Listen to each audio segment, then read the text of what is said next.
So hello and welcome back to what's turned out to be an absolutely beautiful evening. Now for the last few days we've had gale force winds, it's been blowing a gale, we've had thunderstorms, rain, you name it, we've had it. However, halfway through today the sun came out, the wind has dropped completely and it's meant to drop even further later on this evening. Now I've come out tonight to do a bit of mixed fishing really. I'm kind of half blagging it, half sort of targeting something.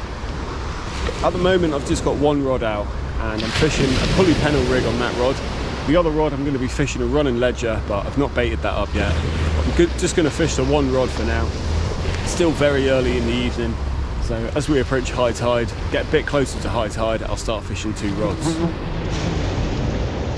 Now I've been here 15 minutes, I'm already getting attacked by wasps. You can probably see one on the camera right there. So baits tonight, I've got some fresh lugworm which I dug earlier today. I've got some gaper clams which have been frozen already. They've been in my freezer once or twice already, so I'm not too hopeful for them, but I've just bought them as a bit of extra bait and a bit of backup. Now ideally, what I'd be targeting tonight would be a red mullet. A red mullet would be absolutely fantastic, or possibly a Cooch's Bream. Now I've not fished along this beach in God knows how long, over a year and a half maybe. I've done videos here in the past, but yeah, it was quite a while ago. Now you do get a variety of fish here. You get bream, black bream, Cooch's Bream, gilthead bream, you get the odd bass, red mullet, all species like that. Usually, from my own experience, most of the bream here are very small. If you're lucky enough to find a gilthead bream, sometimes that can be big. I've just seen a garfish jump out of the water, literally as I turn around then. So there is a bit of life in the water. So as I said, I'm just fishing one rod for the moment. It's only early, it's 10 to 6. We've got a good 2 hours till high tide. So I'll start fishing two rods later on, once the beach gets a bit quieter. And once that tide starts rising. But if anything does happen in the meantime, I'll put the camera on. I'll show you what I'm doing with baiting up later on. Just wanted to get one rod in the water because you never know what's around.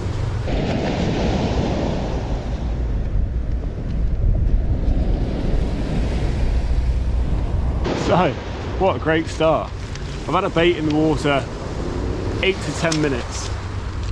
Now I had a little tap just before. There we go, that's better. Just had my line in a right tangle. Now as I was saying, had a bait in the water 8 to 10 minutes, just had a tiny little tap, so I was keeping my eye on the rod, and then all of a sudden it just absolutely bent over, and there we have a beautiful Cooch's Bream. That is a stunning fish, that really stunning fish.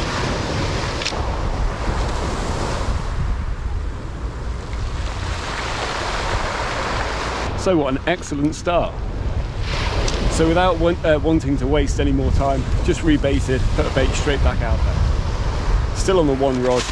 Now I'm keeping that Cooch's Bream. I've just measured it and it's 32 centimeters. So it's in size, nice edible size. And that's a fantastic start. Now what I'm doing, I'm keeping the bait small. Just putting two worms on the hook. As I said, I'm using a pulley pennel rig on this rod, and the only reason for that is purely for distance. It just means I can streamline it so it flings right out there, casts a lot better than a running ledger. The rod with the running ledger I'll put in a little closer once that tide rises and the sun goes down. But a fantastic start anyway. I've been watching the garfish jumping out of the water, so yeah, it's nice to know there's a little bit of life in the sea. So I'm going to be keeping an eye on that rod tip. Cooch's Bream give a hell of a bite as well, especially for their size. They always feel a bit bigger than they are. And And again, the garfish is still jumping. If I can get the camera on to film him, I'll try to.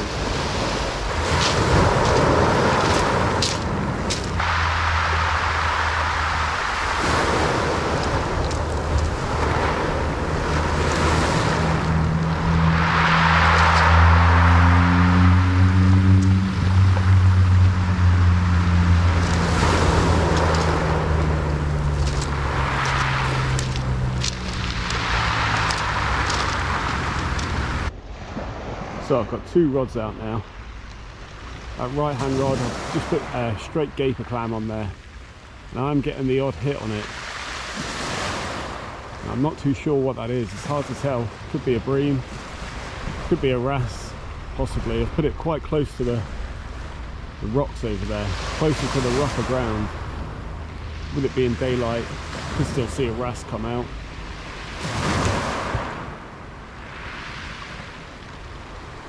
So let's hope we see a few more fish. Beach is quietened off now. Did have some swimmers over here a second ago. We got a few swimmers packing up. It's also a diver in there. Pretty sure he had a spear gun with him. He's just cruising around the rocks, so I imagine he's seen a few things there.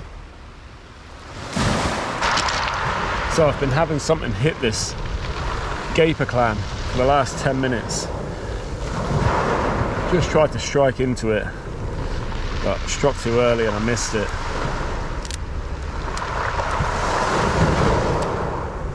I'm not too sure what it was. Could have been a bream, but I'm going to get this sorted out. And I'm going to bait it up with some lugworm.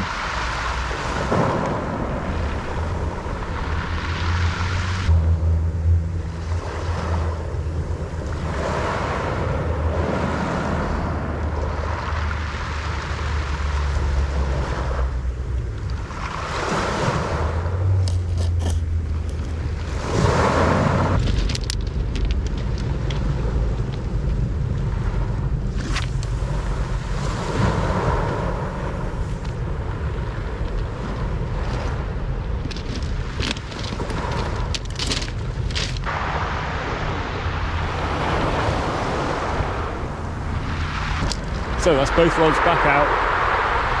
Now I'm going straight lugworm on both of them now, just for the time being. Now we are approaching high water. High tide is in just over half an hour. And what we're getting now is we've got big tides. So on the last high tide line, all that weed is accumulated along the beach. I'm getting knocks on that rod there. So, the rod I just baited up, I've just had to bring straight back in. Now they weren't bites I was getting. What I was going to say is, what we're getting now on the high tide is, the water's hit the last high tide line and it's taken all of that weed out and it's all just drifting around. I've had to put the rods higher up to keep the line out of the water. It seems to be okay further out, but the first sort of 30-40 metres is just weed everywhere. Now obviously that can cause issues, your line can get wrapped up in it, you get loads of weed, it buries the line into the sea. Or if you end up hooking a fish, you're going to bring it through that weed and possibly lose it.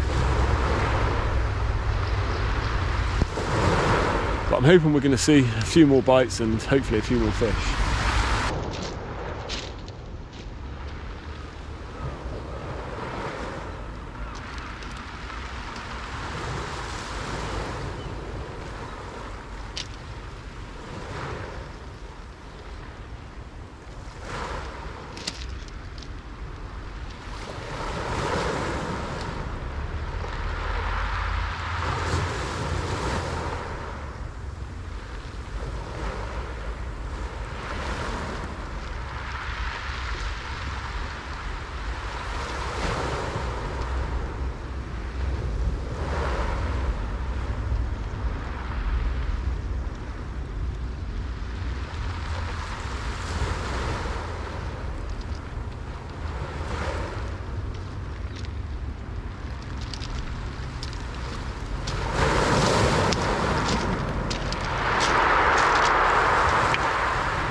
I tried to get the camera on for that.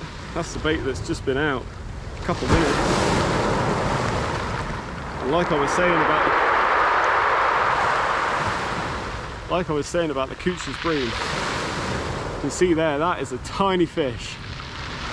But they put up such a good little scrap. That thing is literally 6 inches long. But check that out. Such a cool looking fish. Let's get him back. It can be a bit hard to handle when they're this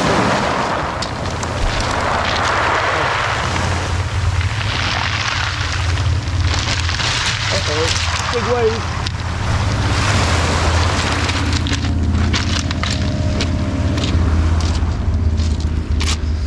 Oh, well, I nearly got hit by that wave then. So let's get some fresh bait on. I think I'll bring in that other rod as well because I was getting a few hits on it earlier, so pretty sure it's probably been stripped now.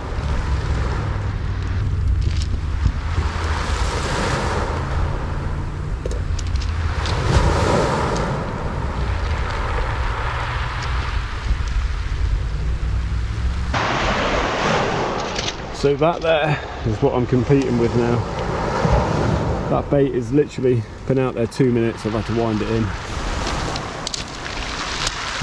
Now I don't know if you can see too well on the camera, but it's just weed absolutely everywhere. It goes, you'll be able to see it closer in, and it goes all the way out,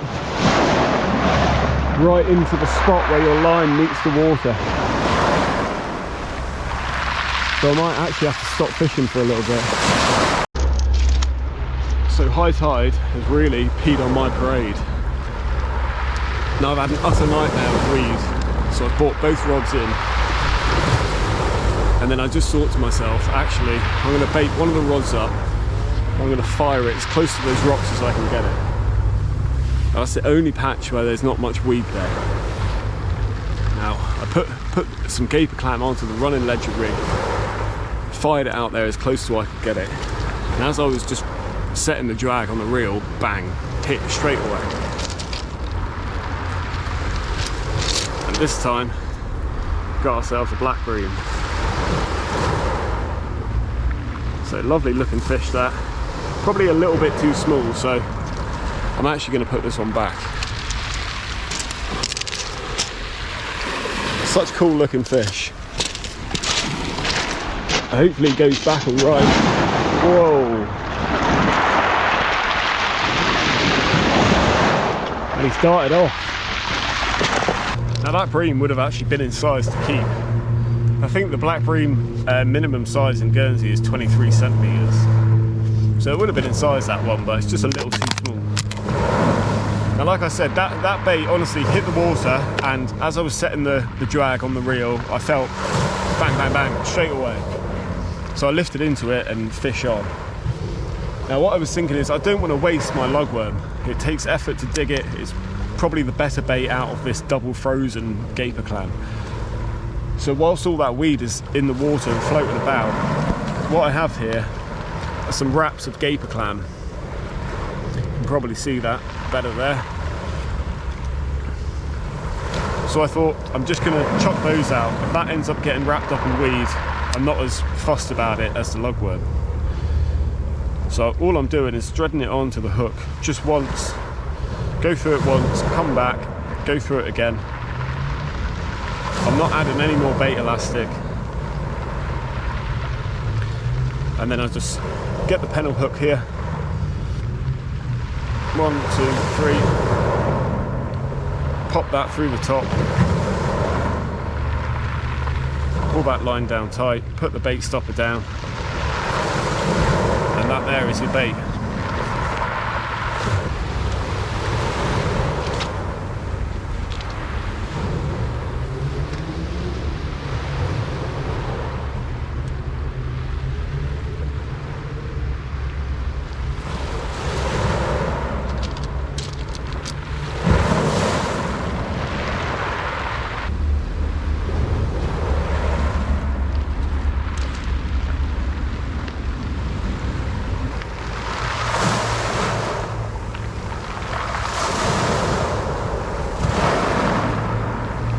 Like I said, I'm just fishing the one rod for the time being.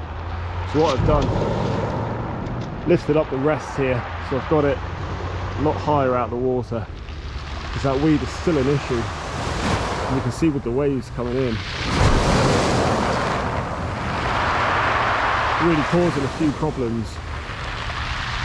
Some of it is now drifting towards the left, so that's good for me, because it might mean I can get another bait straight out in front of me in a few minutes time. So, state of affairs at the moment, it's gone very quiet. Now I've just got myself ready for the darkness, got my head torch on, jumpers on. I'm managing to fish 2 rods at the moment. However, one side is a lot weed free than the other. I've got gaper clam on one rod, lugworm on the other, but nothing, no bites, no hits. Now, I may do one of 2 things. My girlfriend's just messaged me asking for a lift. So I may go and give her a lift and then go fish somewhere else later on as that tide's dropping. Or I'll save this for another day. Now I'm going to see if I can pick out one more fish before I leave. I'm going to stay for another sort of 45 minutes. So we'll see how it goes. That tide is dropping now. It's nearly an hour into the ebb. So we'll see what happens. If anything else occurs, I'll put the camera back on. Or if not, I'll let you know what I'm doing in a little bit. So another brief update. Still nothing happening. I've had a few knocks here and there. Now I did go down to one rod again because one of the rods actually got snagged up, lost the rig. So I went down to one rod and I thought to myself, you know what, I'm probably not going to go anywhere else tonight. I'll stick it out here for another half an hour and see what happens. I was getting a few taps, which I'm sure were small fish. On the hooks I'm using a 3.0 Aberdeens, so even the small creatures, as you saw earlier, there's no problem hooking fish like that because they have quite a big mouth. When it comes to black bream or say red mullet, things like that, the smaller black bream and red mullet, it's going to be difficult to hook on a 3.0 hook. Now I thought to myself, do you know what, I'm down to my bare bones on bait anyway, so I set the other rod back up, stuck another running ledger rig on it, fired out some lugworm, got slightly smaller hook on that, so if I do get any more bites, hopefully I'll be able to connect and hook something. But that tide is dropping really, really fast now. We've got a massive tide. There's a big 10-metre tide tomorrow, and the low tide tonight is something like a 0.6. So it's absolutely flying out. So I'll probably give it 25 minutes, half an hour maximum, and then I'm going to call it a night. I did say I was getting taps. I've managed to finish the night with another little Cooch's Bream.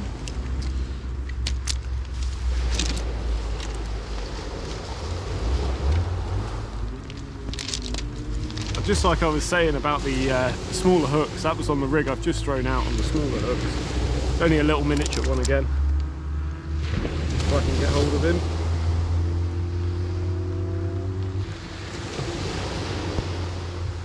One little Cooch's Bream.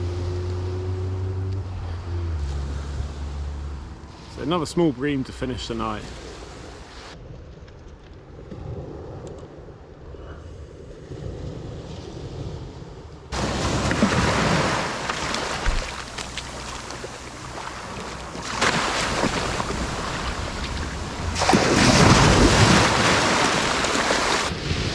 One thing that is actually worth noting tonight, as I said before, we've got a big tide, therefore we've got a full moon. Now, as soon as that moon came up, I'm on the east coast of Guernsey here, and I saw the moon rising above Herne. As soon as that moon came up and it lit up the sea, the bites died off for a good hour. Now, I've had this happen quite a few times. I know a lot of people say fishing on full moons is no good. I find it a bit of an odd one. I find with bait fishing, it can be quite poor on a full moon. I've had some really good lure fishing for bass on a full moon. and I tend to go out on a full moon more often at night time because you can actually see what you're doing. So I do understand that theory, however it doesn't come into play every single time or with every species. But tonight it definitely made a difference, because whilst daylight was here and even as the light was fading, the fishing was pretty good. I mean, don't get me wrong, I've not had a blinder, but I was getting consistent bites. But as soon as that moonlight came up, it did die off for a good hour or so. Now, it went a bit overcast, and it's still overcast now, so I think that's helped. It shadows some of the moonlight, and I think that's played a part. Like I said, I'm going to give these baits another 20 minutes, and then that's me done for the night. So that's going to do it for this video. It's been a thoroughly enjoyable little session. It's 10 o'clock now, so we're 2 hours after high tide. The tide absolutely zoomed out, but yeah, I'm starving. I've not eaten any dinner yet, so I'm going to get home, make something to eat, and yeah, that's it for this one. So I hope you enjoyed the video. We had a few Couch's Bream in the end, a nice size keeper to start with, a couple more smaller ones, and we also had that black Bream. So it was worth coming out, worth digging the bait for this afternoon. It's always enjoyable fishing this time of year. We're in September, so you get all the good summer species around. If only it was like this all year round. But as I said, thank you very much for watching. I really appreciate it. I hope you enjoyed it, and I'll see you on the next one.